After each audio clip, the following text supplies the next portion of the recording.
kudoakan. Yesus menjawab lebih dari yang kuharapkan. Dengan caranya di waktu yang tepat, ku kan melihat Dia jadikan semua. Ku kan melihat Dia jadikan semua. Ku kan melihat Dia jadi semua.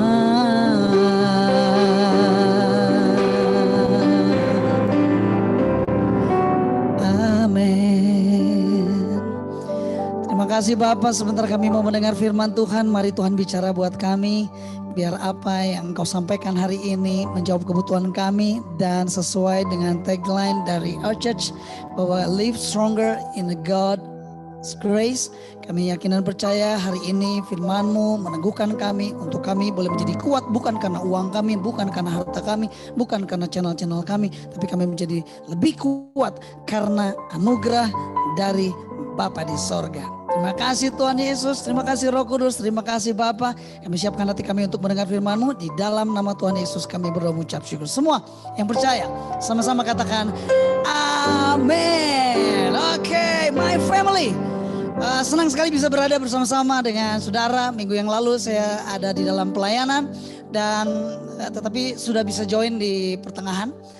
Kira-kira mungkin ya oke lah ya, saya bisa menangkap beberapa poin penting. So hari ini mari siapkan hati kita untuk kita mendengar firman Tuhan. Nah, saya akan memberi judul hari ini, saya sudah siapkan di layar Bapak Ibu Saudara. Nanti tim media akan menyampaikan buat kita, akan menampilkan ya buat kita ya. Yaitu saya kasih judul sharing saya pada pagi hari ini, yaitu adalah sharing God's grace. Oke?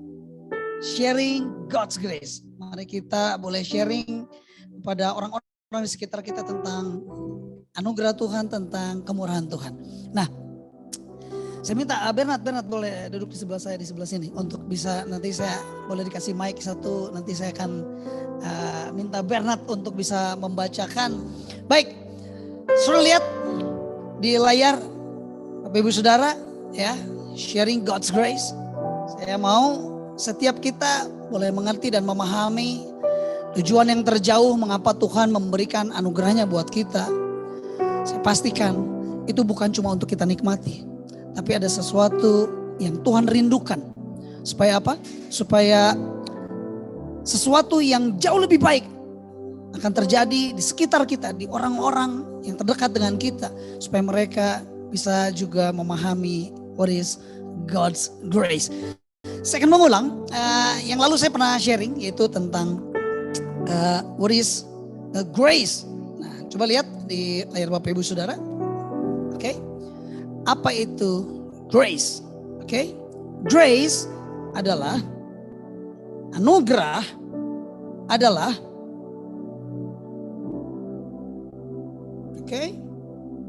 sebentar, saya siapkan. Sudah bisa lihat? Oke. Anugerah adalah apa yang Tuhan berikan kepada kita di mana kita enggak layak.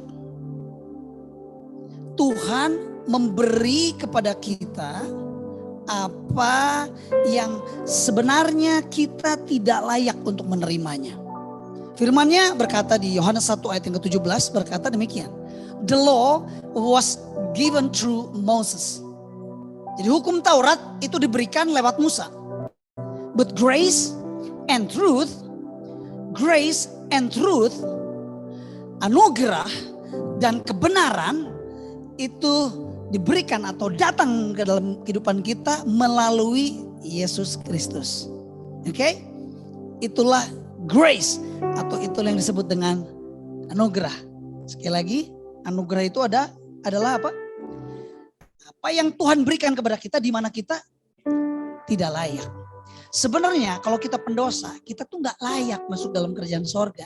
Tapi ketika Tuhan memberikannya kepada kita, that's we call grace. Nah, berikutnya bukan cuma grace, Ada beberapa perbedaan, ya. Yang kedua adalah mercy. Karena banyak orang seringkali menyamakan antara grace and mercy. Anugerah dengan rahmat itu dipikirnya sama. Padahal sebenarnya berbeda, ya. Nah, apa mercy? Apa itu rahmat? Kalau rahmat itu berbeda dengan grace. Kalau grace kan tadi Tuhan memberikan kepada kita di mana kita seharusnya nggak layak untuk menerima itu. Tapi kalau mercy, kalau rahmat atau juga dikenal dengan belas kasihan adalah Tuhan tidak memberikan kepada kita di mana seharusnya kita layak untuk dapat itu. Kita itu layak dihukum. Tapi ternyata Tuhan tidak menghukum kita. Artinya itu adalah rahmat. Itu artinya belas kasihan. Itu artinya mercy. Firman Tuhan berkata di Titus 3 ayat yang kelima. He saved us not because righteous things we have done. Dia menyelamatkan kita bukan karena apa yang benar, apa yang telah kita lakukan. Tapi justru karena kasih karunia, karena rahmatnya, karena belas kasihannya kepada kita. Maka akhirnya kita diselamatkan. Sebenarnya harusnya kita tuh tidak layak untuk diselamatkan. Tapi dia melayakkan kita untuk diselamatkan. That's we call grace. Tapi seharusnya kita dihukum. Tapi ternyata kita nggak dihukum. Itu artinya mercy. Jadi bisa memahami ya apa bedanya antara grace and mercy. Karena itu sudah saya sampaikan. Ini hanya mengulang saja. Supaya saudara punya dasar yang kuat. Jadi jangan menyamakan antara anugerah dengan belas kasihan. Atau anugerah dengan rahmat. Ya. Grace berbeda dengan mercy. Ya. God not giving us what we do deserve. Dia tidak memberikan kepada kita di mana seharusnya kita alami itu. Harusnya kita dapatkan penghukuman itu.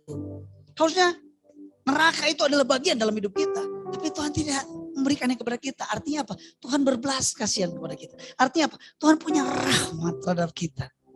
Itulah perbedaan antara grace and mercy. Nah, coba lihat di slide berikutnya. Ini menarik. Saya ingin mengajak Bapak Ibu Saudara untuk melihat slide ini. Bernard akan membacakannya buat kita. Oke. Bahasa Yunaninya dari kasih karunia itu adalah charis. Ya, charis, katakan charis. Charis itu adalah kasih karunia. Nah, coba dibacakan Bernard.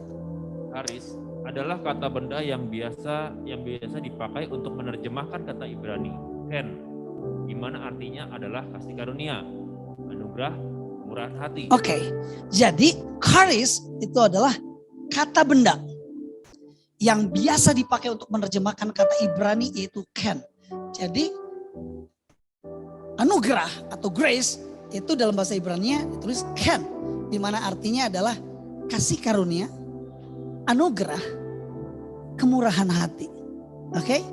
Nah, berikutnya. Oke, bacakan. Bernard. Menurut Kevin J. Conner, definisi kasih karunia muncul dari kebiasaan Yunani, yaitu ketika orang-orang Yunani yang ingin memberikan hadiah dari kemurahan hati yang murni tanpa berpikir akan imbalan. Maka kata yang digunakan adalah charis. Oke. Menurut Kevin J. Conner, definisi kasih karunia itu muncul dari kebiasaan orang-orang Yunani, yaitu ketika orang-orang Yunani ingin memberikan hadiah dari kemurahan hatinya yang murni. Sekali lagi, dari kemurahan hatinya yang murni. Jadi saya bawa dompet di mana ya? Boleh, dompet saya, boleh. Saya bantu. Nah ini saya kasih contoh ya. Oke, saya kasih contoh. Oke, yes. Oke, saya kasih contoh ya. Lihat, memberikan hadiah. Oke, tes jatuh. Memberikan hadiah dari kemurahan hati. Katakan kemurahan hati. Kemurahan hati. Kemurahan hati yang murni. Kemurahan hati yang murni. Tanpa berpikir ada imbalan. Maka kata yang digunakan adalah charis. Nah, saya nggak mikir nih ya. Saya nggak mikir. Oke. Saya punya uang 100.000 nih. Saya mau memberikan nih. Saya nggak mikir siapa nih. Saya mau memberikan kepada Ibu Ratna. Oke, Ibu Ratna. Ibu Ratna. Tadi WL. Saya nggak mikir. Saya ngasih buat Ibu Ratna. Ini serius. Ini bukan ilustrasi. Serius saya kasih. Oke. Supaya jangan gini. Pastor mah kayak begitu. Cuman ilustrasi. Oh enggak. Tapi ya ini yang disebut dengan kasih karunia. Ya, itu kemurahan hati yang murni. Murni loh Ibu Ratna, murni. Saya tidak berpikir sedikit pun bahwa Ibu Ratna itu akan memberikan imbalan kepada saya. Dengan memberikan kue kacang buatan Ibu Ratna. Oh tidak. Kue kacang buatan Ibu Ratna itu enak. Ya, enak ya. Tapi pastikan pada saat saya lagi ilustrasi ini, saya tidak berpikir sedikit pun bahwa Ibu Ratna nanti memberikan saya. Please, tolong jangan kasih ya. Saya menolaknya pasti. Karena ini bicara tentang apa yang saya lagi bicarakan. Bahwa yang namanya haris. Artinya begini. Kalau saya memberikan uang tadi 100.000 tanpa saya pikir. Saya kasih kepada Ibu Ratna. Artinya gini. Saya haris sama Ibu Ratna. Memberikan kasih karunia. Memberikan kemurahan hati. Siapa Ibu Ratna? Layakkah dia menerimanya? Kok cuma Ibu Ratna? Terserah saya. Karena itu uang-uang saya. Jadi anugerah itu adalah pemberian Allah. Terserah Tuhan mau diberikan kepada siapa. Dia berikan kepada siapa saja. Tapi seringkali gak banyak orang yang mau menerimanya. Tadi kebetulan pada saat saya lagi memberikan secara cuma-cuma. Tidak berpikir imbalan. Ya, saya bermurah hati. Ya dari hati yang murni. Gak kepengen balasan enggak. Saya berpikir siapa. Terus saya oke, Ibu Ratna. Pada saat saya memberikannya kepada Ibu Ratna. Itu artinya gini, itu hak saya. Kenapa saya nggak memberikan kepada Pipit? Kenapa tidak memberikan kepada Otong? Enggak, memberikan kepada Ibu Ratna itu hak saya untuk memberikannya. Ya, nah ada banyak orang yang telah diberikan. Jadi saya memberikannya kepada Ibu Ratna, tapi Ibu Ratnanya menolak. Ya sudah, nggak jadi masalah. Paling sedih aja. Aku ngasih cara cuma-cuma, nggak ada imbalan loh, nggak harus kirim kue kacang loh, nggak usah masakan saksang itu loh, nggak perlu. Saya memberikannya secara tulus ya, tapi ditolak ya paling sedih aja, cuma gitu aja sih. Tapi itulah haris. Jadi mulai hari ini kalau ada yang kira-kiranya pergi bersama terus ditraktir, itu orang tersebut bermurah hati kepada kita, itu artinya haris. Ya kalau bahasa Indonesia, ya gila ya gue ditraktir gitu kan. Tapi aduh gue dapet haris nih. Gitu kira-kira ya, nangkep ya. Oke. Nah, coba perhatikan ilustrasi berikut ini. Sekali lagi, haris dalam bahasa Yunani itu artinya bermurah hati tanpa berpikir ada imbalan, ya. Tulus, murni, itulah haris. Nah, tapi ada sebuah ilustrasi yang keren nih. Bernard, lihat ilustrasi di slide berikut. Karena apa? Karena ini akan memberikan kepada kita sebuah perbedaan. Apa itu justice yang disebut dengan keadilan? Apa itu mercy yang disebut dengan belas kasihan atau rahmat? Apa itu grace? Apa itu anugerah? Sekilas nanti saudara akan mengerti bahwa ternyata antara justice, mercy, and grace, ternyata grace itu levelnya lebih tinggi. Sekilas kalau saudara perhatikan. Oke? Sekali lagi apa aja? Justice, mercy, and grace. Ilustrasinya sederhana. Tapi sebelum masuk ke ilustrasi, ingat baik-baik. Bahwa anugerah itu diberikan bukan sebagai reward. Sekali lagi, anugerah diberikan bukan sebagai reward. Karena Yeni telah melakukan sesuatu kepada saya, maka saya memberikan ini. Itu bukan anugerah. Anugerah itu bukan reward. Karena di dunia ini, kalau dilihat, gak ada yang sempurna. Manusia itu berdosa. Gak bisa juga bahwa kita merasa bahwa, tapi sebelum-sebelumnya saya gak berdosa, cuman baru kali ini doang jatuh loh. Ilustrasinya kan seperti ingat lampu stopan. Ada 10 lampu stopan atau lampu lalu lintas pada saat kita pergi dari rumah menuju ke studio ini. Umpamanya ada 10. 9 kita tidak melanggar, tapi 1 melanggar. kelihatan oleh Bapak polisi, maka tetap ditangkap, tetap menerima hukuman. Walaupun kita bilang, Pak 9 lampu lalu lintas, aku nggak melanggar loh. Kebetulan ini aja cuma dikit. Tetap salah. Artinya begitu ya. Dan anugerah yang Bapak berikan kepada kita, itu bukan karena kita telah melakukan sesuatu. It's free dari Bapak di surga. Oke, siap? Lihat ilustrasinya? Saya yakin ilustrasi lampu lalu lintas itu juga akan menjadi sebuah ilustrasi yang baik buat kita untuk kita menjelaskan kepada orang-orang di sekitar kita yang menganggap bahwa memiliki hidup yang kekal itu bisa dilakukan dengan banyak amal, dengan banyak kebaikan. Enggak. Emang kita sempurna? Emang kita nggak pernah bikin dosa? Lagi di jalan melihat seorang wanita saja seksi terus kemudian bangkit syahwatmu, kata Tuhan, engkau telah berdosa, engkau sudah berzina itu. Padahal belum bobok loh, belum. Tapi itu sudah berzina. Tapi kan dari sebelum-sebelumnya aku tidak melakukan itu. Nggak peduli. Sekali Anda jatuh, sekali Anda melanggar, all you guys are a sinner. Kita semua adalah seorang pendosa. Nah, mari ilustrasi dari lampu lalu lintas itu menjadi bekal buat kita kalau ada yang merasa bahwa enggak pakai amal kebaikan kita, nyumbang gereja, nyumbang yatim piatu, maka kita akan bisa masuk ke dalam kerajaan surga. Oh no. Karena Anda nggak bisa pikir itu baik satu, tapi sebenarnya Anda telah melakukan juga hal-hal yang lain yang berdosa, tetap di mata Tuhan itu berdosa. Hanya karena kasih karunia dari Bapa, engkau bisa menerima hidup yang kekal. Nah, tapi ilustrasi ini, kalau saudara perhatikan baik-baik, perhatikan baik-baik sekali lagi. Karena ilustrasi ini sederhana, tapi dalam. Dan ini akan membuka wawasan kita bahwa sekilas grace atau anugerah itu ternyata lebih tinggi daripada mercy atau justice. Oke, saya kasih contoh soal di slide berikut ini. Ko Bernard, perhatikan baik-baik. Siap Ko Bernard? Oke. Sebuah keluarga, oke. Ada sebuah keluarga, tapi salah satu anggota keluarganya itu terbunuh atau terluka parah. Oke. Mungkin sampai cacat atau mungkin the worst, terbunuh. Oke. Pelakunya tertangkap lalu dapat vonis dari pengadilan, dari hakim. Hukumannya adalah hukuman mati. Pertanyaannya, apa yang akan dilakukan oleh Ko Bernard? Atau apa respon dari Ko Bernard ketika Ko Bernard ada di momen ini, ada di situasi ini? Kira-kira menurut Ko Bernard, ketika hakim memutuskan hukuman mati, is it fair enough or no? Buat seorang Ko Bernard. Ini tidak ada benar salah. Tidak ada benar salah. Menurut Ko Bernard, kalau sampai si pelakunya itu tertangkap divonis hukuman mati, apa respon Ko Bernard?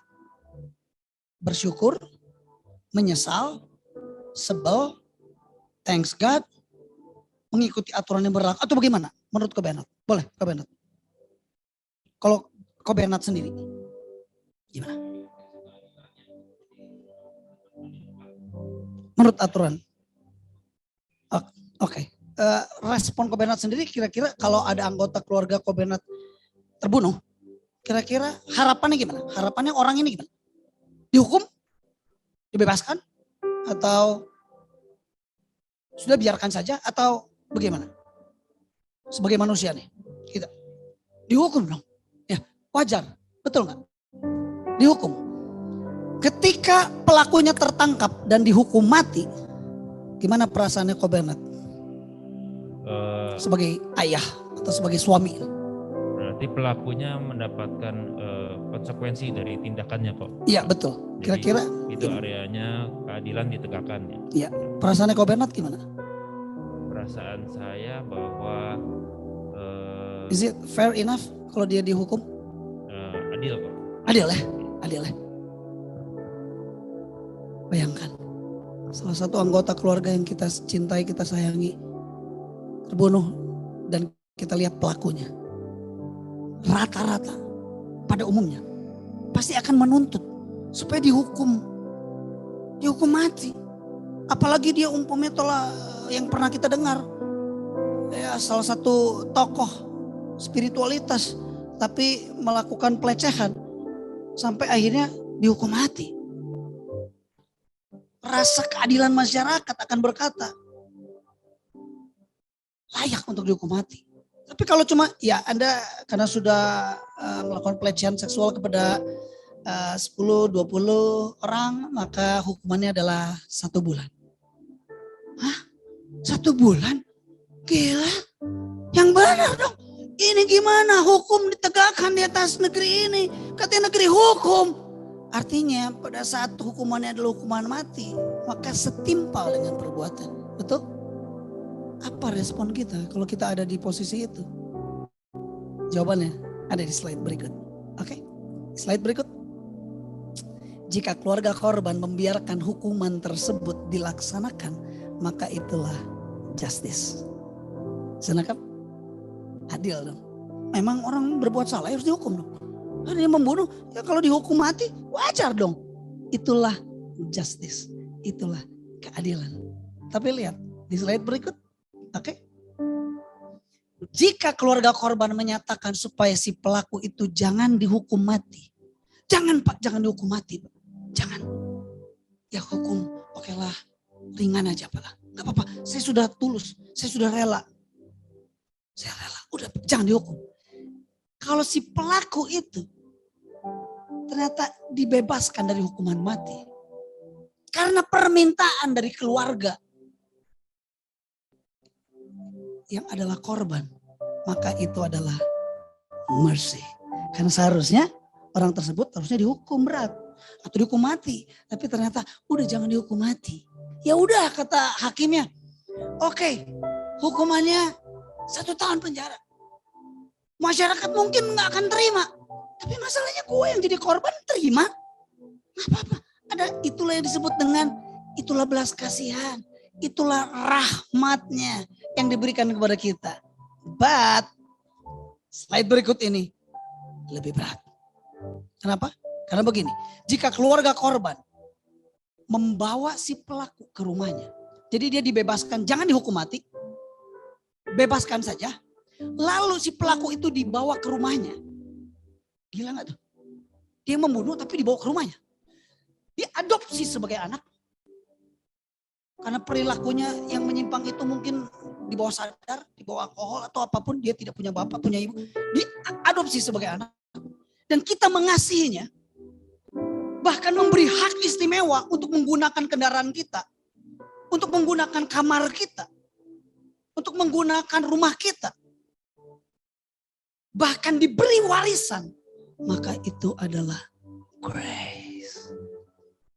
Bisa nangkap?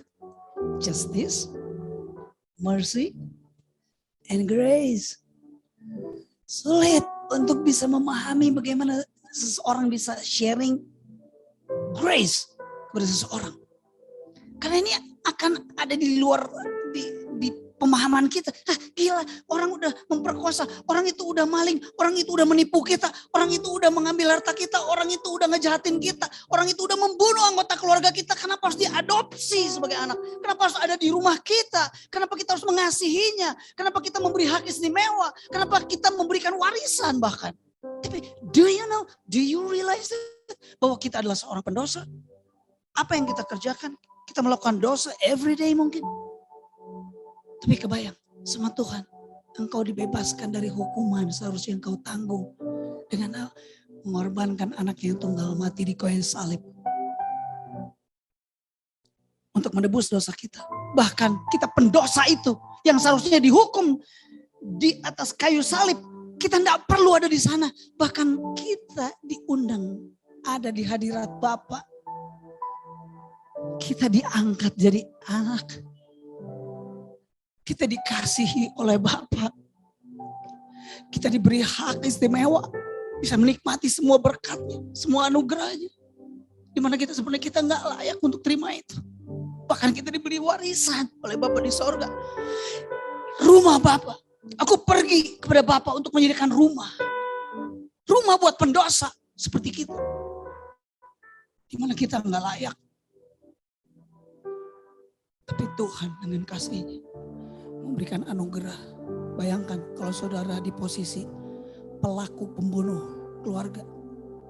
Lalu kita diadopsi, diangkat jadi anak, dikasih warisan, dikasihi, dibebaskan dari hukuman.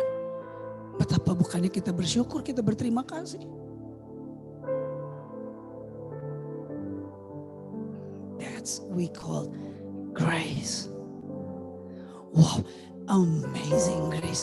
Itu sebabnya grace itu very amazing. Saya pikir gak perlu lagi pakai hyper lagi, gak perlu lagi. Gak perlu pakai hyper grace, gak perlu. Karena grace itu udah hyper. Iya dong, coba Anda lihat. Bagaimana ketika ada seorang pembunuh di keluarga kita, terus kemudian masuk, dibawa ke rumah kita. Boleh tinggal di rumah kita. Diadopsi sebagai anak. Dikasih hak istimewa, dikasihi. Bahkan dikasih warisan, itu udah hyper. Karena sebenarnya yang layak bagi pelaku pendosa, bagi pelaku pembunuhan itu adalah secara justice, dihukum. Tapi dibebaskan. Bahkan diberi belas kasihan, diberi rahmat. Untuk apa? Pak Hakim, sudah gak usah dihukum. Sudah gak usah dihukum mati, gak usah. Wow, bisakah Anda menempatkan dirimu pada posisi itu? Gila, saya yakin kalau ada orang yang melakukan seperti itu, menurut masyarakat pasti akan dibilang sia gelo. Sia gelo, artinya lu gila. Orang yang ngebunuh anak lu, sekarang lu terima diangkat sebagai anak.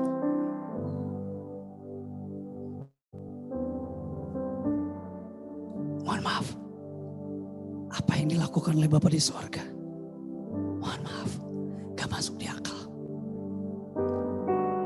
Tapi dia menunjukkan kemurahan hatinya. Bernard, engkau gak layak. Coba kau pikir apa yang pernah kau lakukan, dosa apa yang pernah kau buat. Kau tuh gak layak ada di sorga. But because I love you, because I love you. Wow. That's amazing grace. Berapa banyak di antara saudara hari ini, engkau adalah pelaku pembunuhan tersebut. Engkau pendosa. Berapa banyak di antara saudara tidak memberikan apa yang menjadi haknya Tuhan. Engkau curi haknya Tuhan. Saking cintanya engkau dengan uang. Apa yang seharusnya engkau berikan, apa yang seharusnya itu adalah hak Tuhan, tapi engkau tahan. It's sin. Tapi kenapa Tuhan masih memberikan anugerah kepadamu, memberkatimu. Sekalipun engkau telah menahan hakku, kata Tuhan, tapi aku telah memberikannya kepadamu.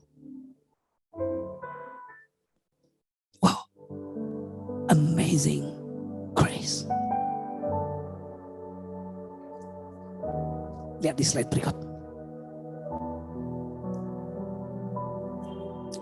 Ada common grace, tapi ada special grace. Ada dua grace jenis kasih karunia. Yang pertama common, yang kedua special. Common grace itu bicara kasih karunia dari Bapa di sorga kepada orang-orang yang tidak layak. Pemberian dari Bapa di sorga kepada orang-orang yang tidak layak, dia tetap memberikannya. Contoh, sinar matahari, dia tidak bersinar hanya buat rumahnya Pipit saja. Tidak. Karena Pipit dia tidak ada dosa. Bersinar hanya di rumahnya Pipit, tapi di tempat yang lain tidak. Dia tidak pilih-pilih. Matahari dianugerahkannya buat orang jahat, orang baik, orang pecundang, orang pemenang. Come on, that's we call common grace, right? Tapi ada yang namanya special grace. What is special grace? Kita klik gambar berikut ini untuk menunjukkan kepada saudara seperti apa special grace. Bukankah untuk bisa memahami kebenaran kita perlu special grace yang tidak diberikan kepada orang-orang di luar sana? Itu sebabnya mereka apa? Allah Bapa, Allah Putra, Allah Roh Kudus. Saya masih ingat dulu waktu lagi saya bersekolah di SMA. Mereka mempermainkan, katanya Tuhannya orang Kristen ada 3. Allah Bapa, Allah Ama, Allah Anak, Allah AA, Allah Teteh. Katanya begitu. Tapi saya tidak marah. Kenapa? Karena mereka gak ngerti. Special grace diberikan buat orang-orang tertentu. Betul? Gak semua orang bisa meneliti dan bisa memahami tentang kebenaran. Karunia-karunia Roh Kudus. Karunia-karunia Roh Kudus itu kan diberikan bukan kepada orang-orang di luar sana yang gak kenal Tuhan. Itu sebabnya, tetapi kamu akan menerima kuasa jikalau Roh Kudus turun ke atas kamu. Nah, orang gak perlu Roh Kudus. Orang gak mau Roh Kudus. Ya, orang gak perlu Roh Kudus, orang gak mau Roh Kudus juga ya, belum tentu dia mau kasih. Kamu menolak saya. Ya kan? Diberikan kepada special person yang mau menerima dia. Dan ketika menerima Roh Kudus, maka dia memberikan karunia-karunia Roh Kudus dalam hidup kita. Karunia berbahasa roh, karunia berkata-kata dengan hikmat, karunia berkata-kata dengan pengetahuan, karunia menyembuhkan, karunia melakukan mujizat, karunia membedakan roh, karunia menerjemahkan bahasa roh. Hey, itu tidak diberikan kepada mereka yang tidak mengenal Kristus. Kerelaan untuk memberitakan Injil. Yang gak mungkin loh, mereka yang gak percaya Injil, masa mereka memberitakan Injil, kan gak mungkin. Hanya kepada special person, that special grace from God come to the special person. Kuasa menginjak iblis. Oh, Tuhan selalu memberikan Roma 16 ayat 19. Romans 16:19 says bahwa semoga damai sejahtera Allah yang membuatmu untuk bisa menginjak iblis di bawah kakimu. Wow. Itu tidak diberikan kepada semua orang. Hanya diberikan kepada orang-orang tertentu. That's we call special grace. Nah, coba. Sebentar lagi saya selesai. Itu sebabnya. Baca Bernard. Di slide ini sudah ditulis. Oke. Jangan cukup puas menikmati semua kasih karunia-Nya. Kalau kita ini penikmat. Senang ngedownload. Tapi kurang upload. Ya kan? Senang terima berkat. Tapi kalau ada saatnya momen memberikan persembahan kan gak senang. Senang menerima kesehatan. Tapi kita gak senang. Ketika kesehatan sudah Tuhan anugerahkan. Dengan kesehatan itu kita melayani Tuhan. Gue lagi. Kenapa sih harus gue yang melayani? Itu sebabnya tadi dalam masa persiapan kita. Can you imagine that? Kalau ada seorang kepala negara, ada presiden, ada raja. Terus memberikan invitation to us. Come to our special place. Mari datang ke tempat yang spesial, ke tempat yang khusus. To serve. Untuk menemaniku. Kira-kira kalau Bapak Presiden invite my wife. Ini luar biasa. Ibu finansial yang luar biasa sekali ya. Di invite sama Bapak Presiden terus kamu ikut saya. Bantu saya. Layani saya untuk bisa atur supaya keuangan jadi lebih baik. Ya semacam Sri Mulyani lah ya. Mungkin jadi ini namanya Sri Mulyacen. Sri Mulyacen. Saya yakin dan percaya. Istri saya gak mungkin gini. Kenapa sih harus gua? Gak mungkin. Dia pasti what? Serve? Serve you? Ikut bersama saya. Kata Bapak Presiden. Kemana saya pergi? Saya yakin. Dia akan tinggalkan pekerjaannya. Karena itu adalah sebuah pekerjaan yang terhormat. Gak usah pikir gini, tapi nanti gimana dengan penghidupan? Gak mungkin, firman Tuhan juga bilang, bagaimana kita harus siap melakukan segala sesuatu, berjuang seperti seorang prajurit kepada komandannya. Maka komandannya akan menyiapkan segala sesuatu yang kau perlukan. Karena gak mungkin, kalau kita bekerja untuk kerajaannya, gak mungkin kerajaannya gak support.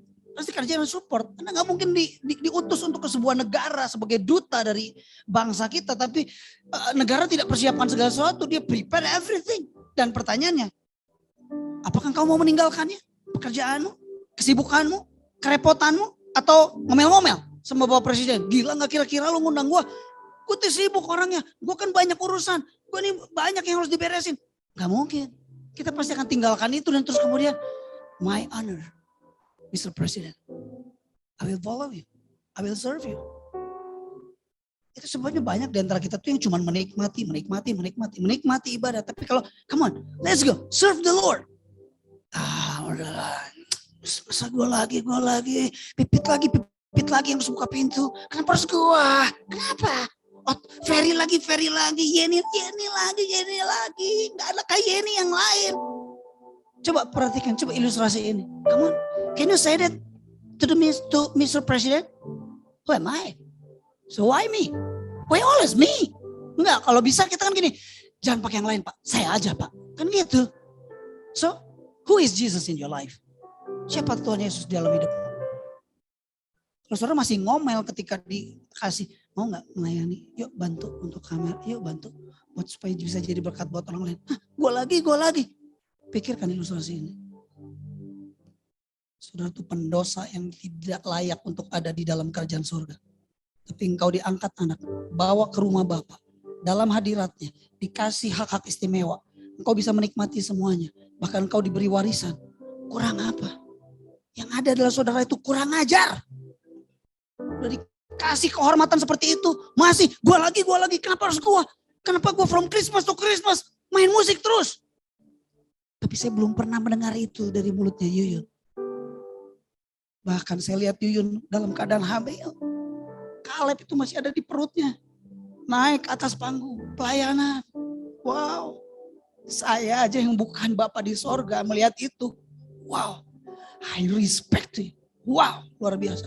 Sementara banyak ibu-ibu hamil yang banyak alasan. Aduh naik tangga. Aduh harus naik panggung. Aduh harus ini, harus itu. Banyak. Tapi saya nggak pernah dengar itu dari mulutnya Yuyun. Sorry kok. Gua terus. Emangnya nggak ada yang lain? No. Siap kok. Saya layani.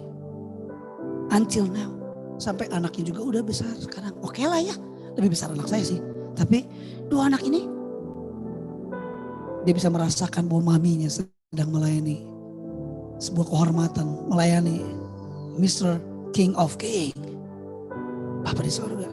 Itu sebabnya jangan cukup puas untuk menikmati semua kasih karunia. Gila kalau kita tuh cuman menikmati kasih karunia doang. We must do something. Kalau saudara sudah diangkat anak, padahal kita ini pendosa, pembunuh. Terus kemudian kita ada di rumahnya, dikasih hak-hak istimewa. Kasih warisan, dikasihi. Tidak dihukum mati. Keterlaluan kita tuh kalau komplain.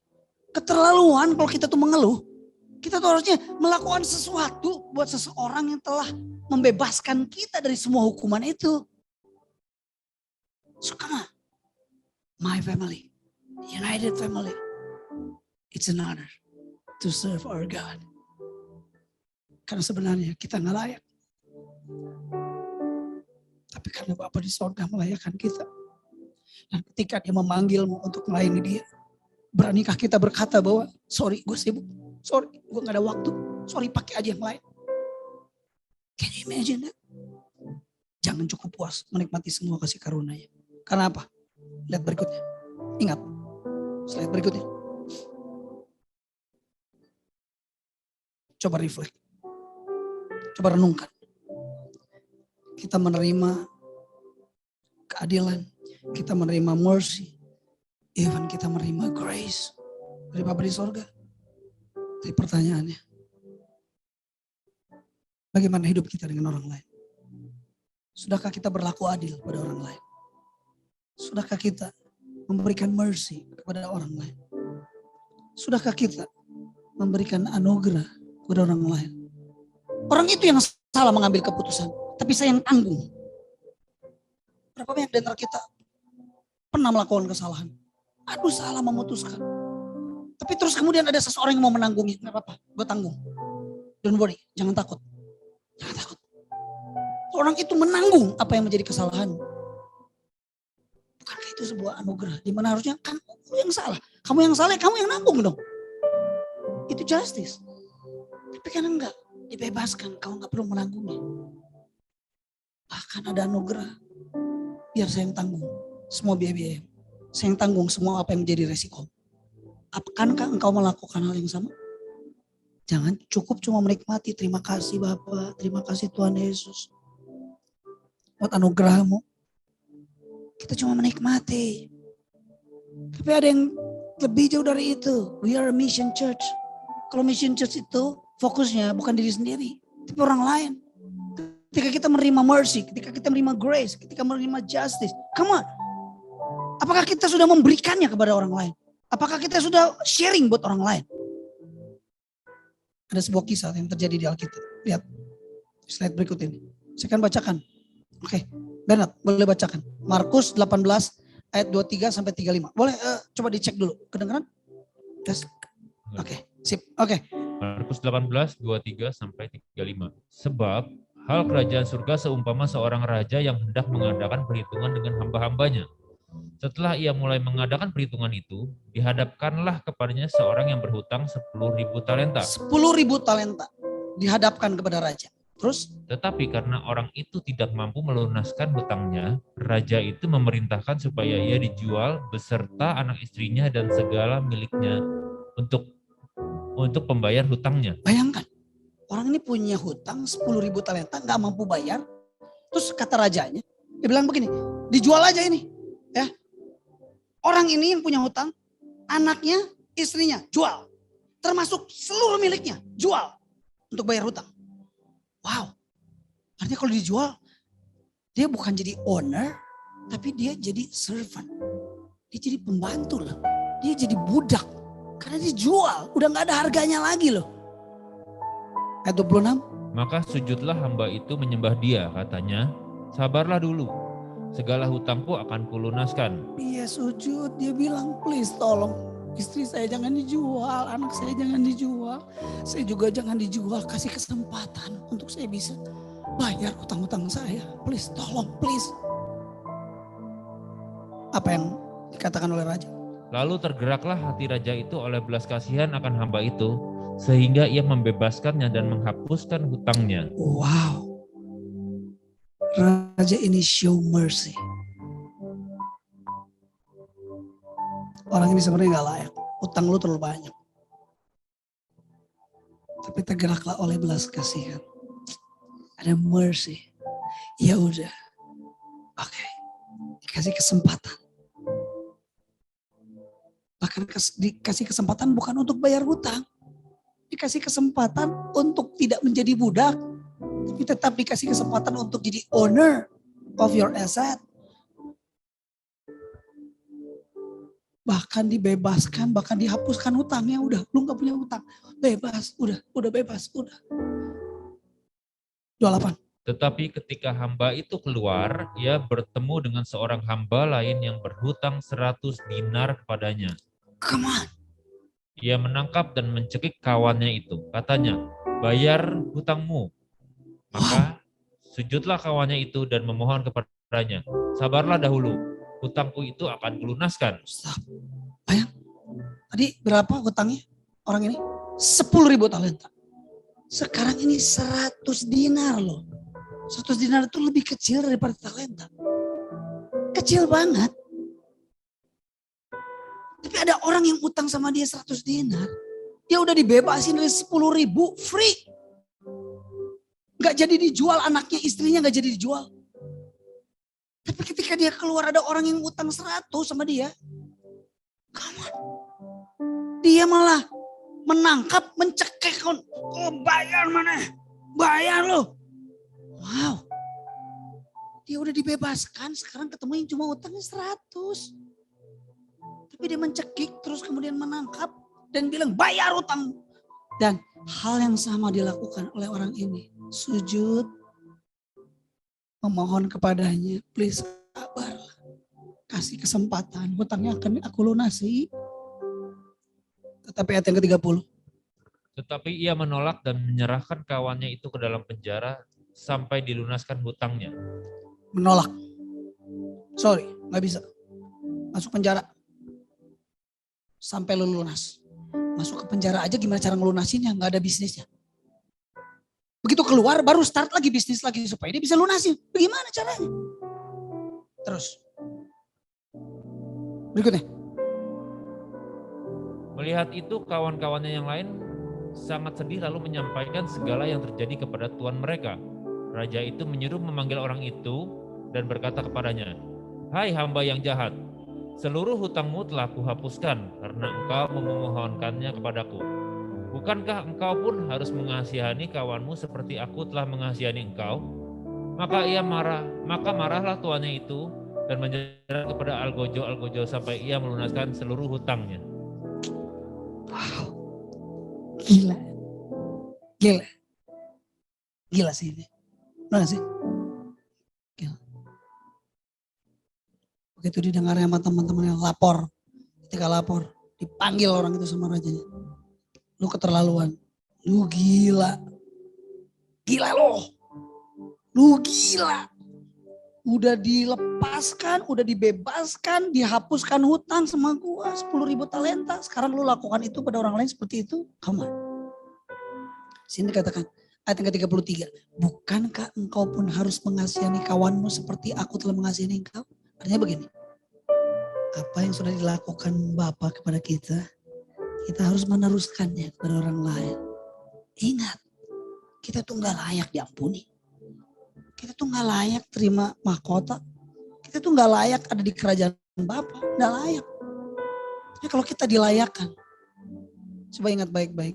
Siapa orang yang telah menyakitimu, telah menipumu, tidak bertanggung jawab terhadap apa yang kau percayakan. Berapa banyak ada orang yang telah mungkin menghinamu. Sementara kita tuh layak untuk dihina. Kita tuh layak untuk menerima sesuatu yang buruk. Tapi diluputkan oleh Bapa. God shows mercy to you. God shows grace to you. Dan semua hak-hak istimewa. Bahkan diberi warisan. Akankah kau berlaku hal yang sama kepada orang-orang yang berhutang kepadamu? Yang melakukan hal yang tidak berkenan kepadamu? Pikir dulu sebelum menghakimi orang lain. Jangan-jangan kita juga pernah melakukan itu kepada Bapa di surga. Dan Bapa di surga telah mengampuni kita. So, kalau Bapa yang di surga mengampuni kita, why not we forgive our wife, our husband, our kids, our friends, orang-orang mungkin, channel-channel bisnis kita yang menipu kita, yang telah melukai kita, forgive them. Release, show mercy to them, shows grace to them. Slide right.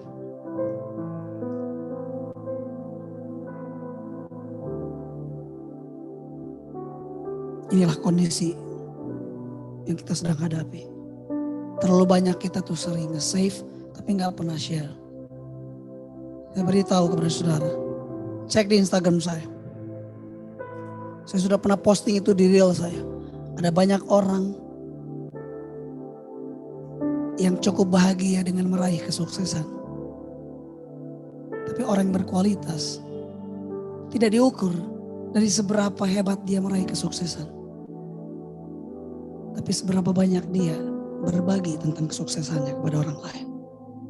Sama. Ukuran kualitas hidupmu tidak diukur seberapa banyak engkau menerima kasih karunia dari Bapa di surga. Tapi seberapa banyak engkau membagikan kasih karunia itu juga kepada orang lain. Shows mercy, shows grace to other people, shows justice to other people. Mari jadi jemaat, mari jadi pribadi yang bukan jago nge-save doang. Nampak oke, nikmati, enjoy, save. Amazing grace from God. Tapi jadilah pribadi juga yang berani untuk share. Jangan berani meraih kesuksesan, gak berani berbagi kesuksesan. Kita selalu punya ketakutan bahwa kalau gue berbagi kesuksesan nanti diambil orang dan nanti orang lain lebih sukses dari kita. Disitulah iman kita diuji. Saudara percaya Tuhan atau percaya kepada bisnis saudara? Oh, come on. Kalau kita percaya sama Tuhan, pada saat kita sharing, kasih aja apa-apa. Ntar Tuhan bisa kasih penghidupan kepada kita dengan cara yang lain. Come on. Next bit. Baca Bernard. Jangan cukup puas menikmati semua kasih karunia-Nya. Jadilah pribadi yang membagikan kasih karunia-Nya. Katakan sama-sama. Jangan cukup puas menikmati semua kasih karunia-Nya. 2, 3. Jadilah pribadi yang membagikan kasih karunia. 2, 3. Percayalah, kita tuh selesai di muka bumi ini gak ada yang dibawa satu pun ke atas. Apa sih yang mobil saudara? Uang saudara? Tak ada lah. Tapi nanti anak-anak saya nanti bagaimana? Come on. Bapak yang menghidupi itu. Kami berdua Emangnya karena kami dapat warisan ada di titik hari ini? Enggak. Setiap orang tuh punya jalannya masing-masing, punya berkatnya masing-masing. Enggak dikasih warisan pun tetap sampai hari ini. Tuh, setiap kita ada di level hari ini itu bukan karena ada orang kasih warisan, belum tentu. Ada sih memang, tapi enggak semua. Ada juga yang tanpa warisan tetap kalau memang Tuhan mau memberkati, dalam satu malam Tuhan bisa membuat seseorang bisa jadi kaya raya, bisa. So don't be afraid. Jangan takut. Oke, pesan terakhir saya. Sip. Percayalah, seringkali beberapa di antara kita sedang ada di posisi seperti orang yang berhutang. Orang yang berhutang 10.000 talenta. Ada beberapa di antara kita yang mungkin sedang mengalami punya hutang yang besar. Oke? Ya. Mungkin kita ada di posisi itu. Tapi percayalah, Tuhan mengizinkan kita harus ada di dalam kelemahan untuk mengalami kasih karunia. Karena kasih karunia itu diberikan justru ketika kita jadi pendosa. Bukan berarti gini, ya udah kalau gitu kita jadi pendosa aja. Enggak. Kan udah dikasih anugerah dari Bapa. Kalau sudah dikasih anugerah dari Bapa, sudah dapat facility, all the good facilities. Gak mungkin dong kita jadi orang yang sebebas-bebasnya menikmati semua kesenangan. Gak mungkin lah. Kita pasti ada sesuatu yang perlu kita lakukan. We must do something buat seseorang yang memberikan. Buat Bapa kita di sorga yang telah showing grace to us. Lihat, firman Tuhan berkata di 2 Korintus 12 ayat 9. Each time he said, di dalam terjemahan New Living Translation, each time he said, my grace is all you need. Ternyata anugerah itu yang is all you need. Jadi semua itu money is all you need. Salah. Position is all you need. Salah. No. My grace is all you need. Anugerah yang seharusnya kamu gak layak, tapi aku kasih berkat buatmu. Itu yang dibutuhkan. Is all you need. Because apa? My power works best in weakness. Kuasaku bekerja sempurna, bekerja terbaik itu dalam kelemahan. Jadi kalau kau nggak punya kelemahan, kuasaku tuh nggak the best works in you. Nah, itu sebabnya kita bersyukur kalau hari ini ada dalam kelemahan. Uang saya terparkir. Hubungan saya sedang bermasalah. Aduh, ada pelanggan yang mengecewakan saya. Aduh, ada banyak problem di bisnis saya. Aduh, keluarga saya lagi dalam keadaan yang semerawat itu. Kalau Tuhan izinkan, that's good. Untuk apa? Untuk kita come to God and Lord, your grace is all I need. Because your power works best in my weaknesses.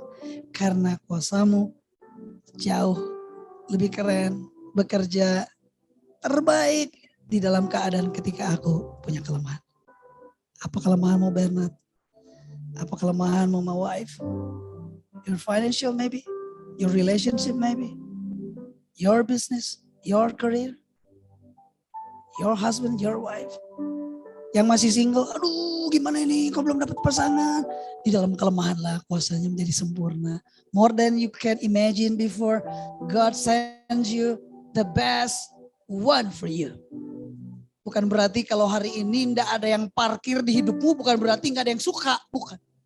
Tapi Tuhan sedang mempersiapkan yang the best for your life. Pipit gak usah amin, kamu sudah punya kan Pipit. Kok Pipit amin? Yeni, Ota, Ferry, come on. Siapa anak-anak muda hari ini? Come on lah. Sudah percaya aja. Oke, slide terakhir. Yes, kita akan selesai sampai di ujung. Pit, slide terakhir ada atau udah habis malah ini? Ada ya? Oke. Mari jadi pribadi yang sharing God's grace. Jangan cuma save His grace in your life, but share God's grace to other people. Ke rumah peka, ke fresh care, ke Israel, ke Yayasan Sepak Bola Indonesia. Gereja Tuhan hari ini juga lagi perlu cukup banyak dana. Come on share, God's grace. Semua itu karena anugerah. Saya selesai? Kita akan melakukan perjamuan kudus. Yesus menjawab, lebih dari yang kuharapkan. Dengan caranya di waktu yang tepat. Ku kan melihat Dia jadikan semua. Yesus mendengar lebih dari yang ku doakan. Yesus menjawab lebih dari yang ku harapkan. Dengan caranya di waktu yang tepat. Ku kan melihat Dia jadikan semua. Semua sama-sama naikkan. Yesus mendengar lebih dari yang ku doakan. Yesus menjawab lebih dari yang ku harapkan. Dengan caranya di waktu yang tepat. Ku kan melihat Dia jadikan semua. Sama-sama naikkan pujian ini, come on church. Beberapa di antara saudara sedang ada di dalam posisi seperti orang yang punya 10.000 talenta, bahkan 100 talenta maybe in your life. Tapi dengar baik-baik, ada kasih karunia dari Bapa di sorga kepadamu. Ada mercy, ada grace dalam hidup saudara. So, pastikan setiap kita yang hari ini sedang bergumul, dengar baik-baik. Mungkin Tuhan tidak menjawab doamu dengan segera, tetapi percayalah, dengan caranya di waktu yang tepat Dia akan melakukannya bagi kita. Come on, semua sama-sama. Yesus mendengar lebih dari yang ku doakan. Yesus menjawab lebih dari yang ku harapkan. Dengan caranya di waktu yang tepat. Ku kan melihat Dia jadikan semua.